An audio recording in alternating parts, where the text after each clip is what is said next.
welcome back to Deborah's Glad Tidings YouTube channel. So glad that you can join me once again. Did you know that our bodies are temples? Yes, our bodies are temples. According to 1 Corinthians chapter 6, verse 19 and 20, it reads, "Don't you realize that your body is the temple of the Holy Spirit who lives in you and was given to you by God? You do not belong to yourself, for God bought you with a high price. So you must honor God with your body." Oftentimes we dishonor God with the things we do to our bodies. So I'm feeling Rule when he says, if God was one of us, would he sin and love the lie? If God were one of us, would he freaking live his life? But I'll save that discussion for another time. Today, I want to talk about other ways that we hurt our bodies, like with the kinds of foods that we eat. And you know, most of us, if not all of us, somehow or some way, some of us are suffering with the trilogy. That's what I call the high blood pressure, the high cholesterol, and diabetes. That's the trilogy. And it's all a result of what we're eating. So I have my sister friend Regina here today from Gigi's Gluten-Free Lab. And she's here today to share with us ways that we can improve our health by watching what we eat, what we put in our bodies.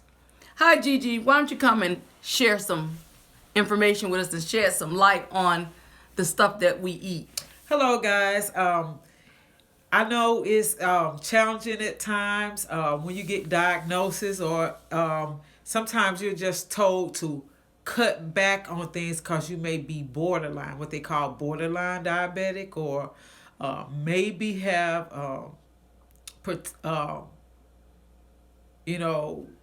high blood pressure in your family. So they want you, the hypertension, they want to prevent it.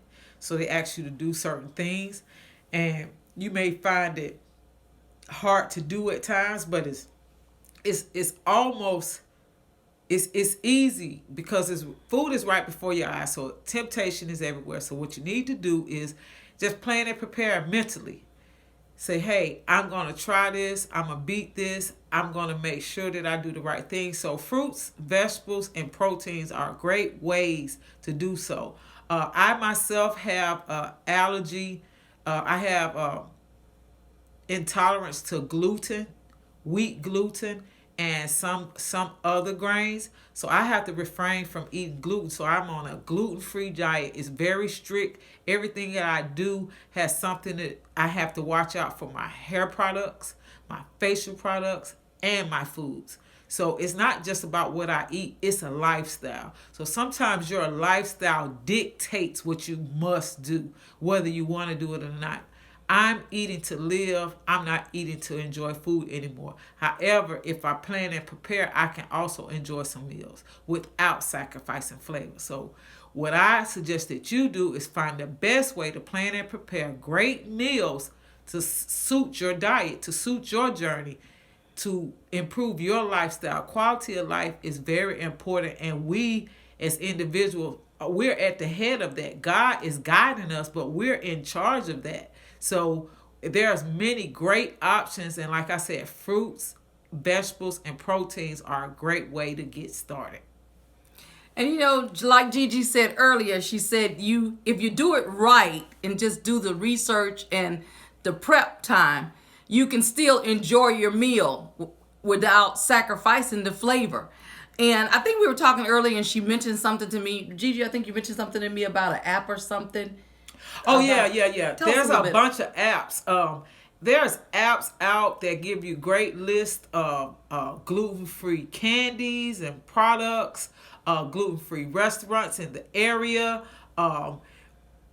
The name of one of the apps is called Find Me Gluten Free. So what it does is, no matter what city you're in, all you have to do is have the location set on your phone, and it will find the nearest gluten-free restaurants and stores that carry gluten-free products in the area that you're in. And then also I have another app that I use when I go into grocery stores. It's the gluten-free scanner. So what you do is you pick up products and you open up the app and you scan the barcode on all these products, and it will let you know if it had any gluten-containing ingredients in it. Another thing I like about Gigi here is that Gigi has already halfway done the work for us, so the battle is half won, but she also has committed to try different products before we do. So if you subscribe to her page, you can throw out something you're interested in and she can take a look. And I was also amazed that she even found stuff at the Dollar Tree. Oh, yeah. Tell us a little bit about some of those things. You have Dollar Tree. I do a Dollar Tree haul. I do an Aldi's haul. You don't always have to do the premier stores like Whole Foods Markets and Trader Joe's.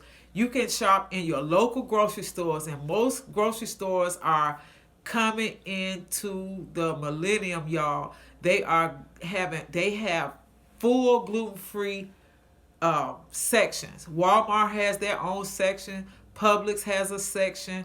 Kroger has a section. We're actually here in New Jersey right now, and New Jersey has a store called ShopRite. They have a huge gluten-free section, and they have some great gluten-free items. Even in the delicatessen, they will slice fresh meat, all gluten-free. So all you have to do is plan and prepare. If you plan to prepare your meals, you will be okay. The work, it's work. However, it's all about quality of life. Preventive. If you work hard now, you won't have to pay for it later. And I will try products before you buy them. That is wonderful. Thank you for sharing that with us. And as you all know earlier, I on a previous video, I shared my diagnosis to the world for the first time. So that means a lot of life changes for me. But what was interesting that I found, because I always, from very, very young, suffered with one of the trilogies with high cholesterol. So I had to change my eating habits from early on, and that became a normal way of life for me as well as my children.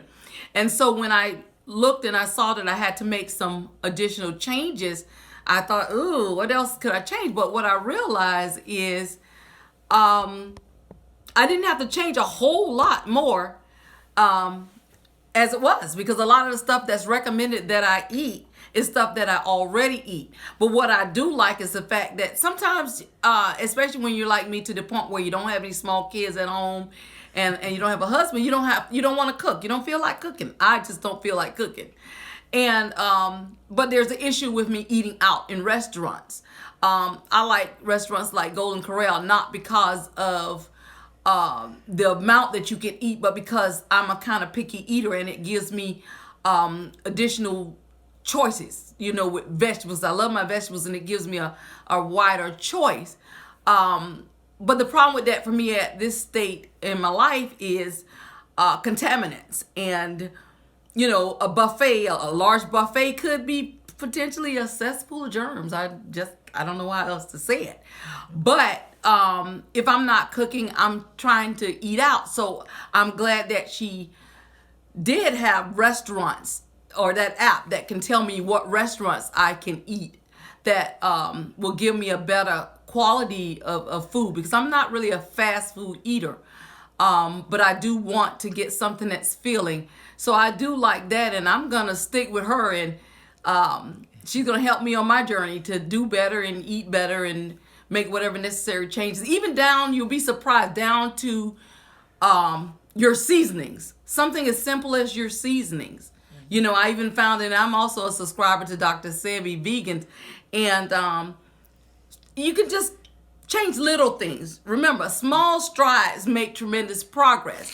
So even if you do something like take that sugar out of your diet and add agave, or if you take out the iodine salt and add the Himalaya salt. So just trading one thing off of the other, add more vegetables and different things to your diet. But always remember, small strides make tremendous progress. But I want to thank you again for coming out to share glad tidings with me. I want to tell you, don't forget, please like, share, comment, and subscribe to Deborah's Glad Tidings. Thank you, and I'll see you next time. Thank you. Thank you.